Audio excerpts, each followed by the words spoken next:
ndị ọma na-esoro Amokwe TV anyị ka na-ekene na-anabata unu Amokwe station bụ ihe anyị nọ anyị na-egosi unu live update ka station dịkwa busy since m fụtara ebe a ndị ma na-abata steady every second every minute ụzọ agaghị aga ọkada dị busy everybody dị busy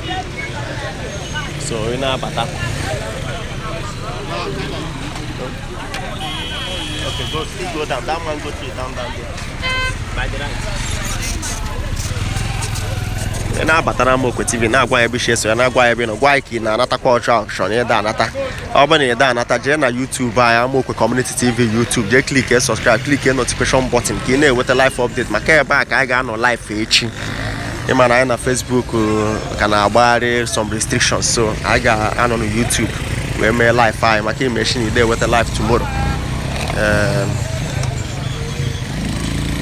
jee ebe a kịta just subscribe and click on notification button maka ọrụ ya n'ụtụtụ o setie and n'abalị a ga-ewekwa mọwa yashi n'abalị a ga-emewa yashi na nke ugwu mba so make sure na ị nọ live jee gote data na ọ bụ na iweghọ data maka na ọ ga-adị kpọkpọ different group of masquerades different groups of masquerade na-akwado 001 ndị United Brothers group na-afụta agụbata ọshwa ya gba ọka agụbata ọshwa na-afụta with different dimension para ihu mmụọ na ya na-afụta ndị unique ndị mawụ unique na-afụta atị dị iche iche atị ndị Enugu agụ mmọnwụ ndị ọzọ mana ndị task force dịkwa ha kwadokwara akwado dị ise because ebigo ma uniform mụ na ha ka kpacha kịta so ha shi na ha nọchi ike ịhụ na ewughọ nsogbu ka a sanitize ihe na a na-eme na-abụghịkwa emeche anụwọgụ meriwe mmadụ ahụ so ebe a na-ekwo since ka nshugbu unu anyị na-ekene ọdụume Ikechukwu ọdụume odogwuru Manchester ọ na-akwado washili Bible ihe ọ bụ ochili ụmụochibo na-agụ mana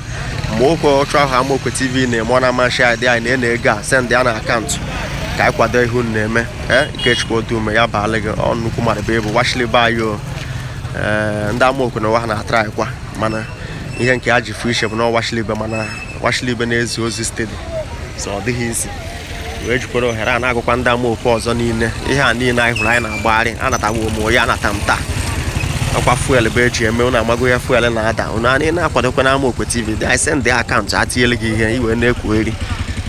maka na ọ data ma fuel ọ bụ ọsọ fuel ọ data na fuel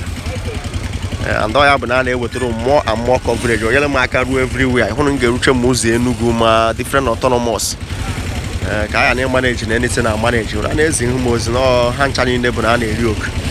ma esokwe na-eri oku maka ke gbara Amokwe tata dị anyị that means na moto anọghịzi n'Enugu because moto batagwara ebe a sinsi m fụtara ọ karịrị akarị moto karịrị akarị demen so ihu ọnọ ya nke a gbala onwe ya chata keke ma natala onwe ya na ọhụ ọzọ moto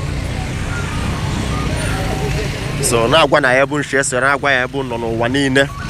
na-eme ka anyị mata ebe nọ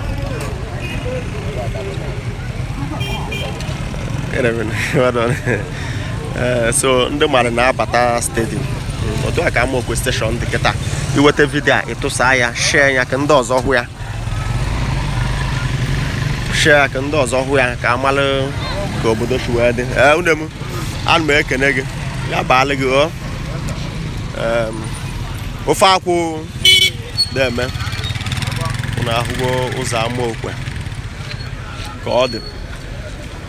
so ọ ihe ekwurube ihe a na-eme unu anawa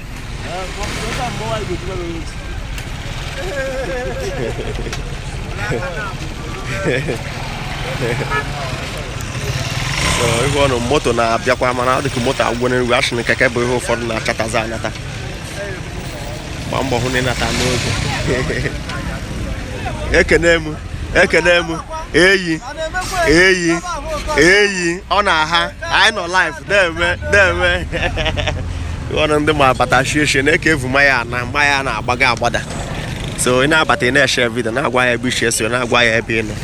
ọ dị oke mkpa anyị na ụwa anyị na-enye gị update na na-akwado ihe anyị na-eme na ọ dị oke mkpa na ihe na-aga anyị chọrọ ka be anyị na-atrendị because I'm not sure where walk mother Macotra or mamma. You share where friends gama where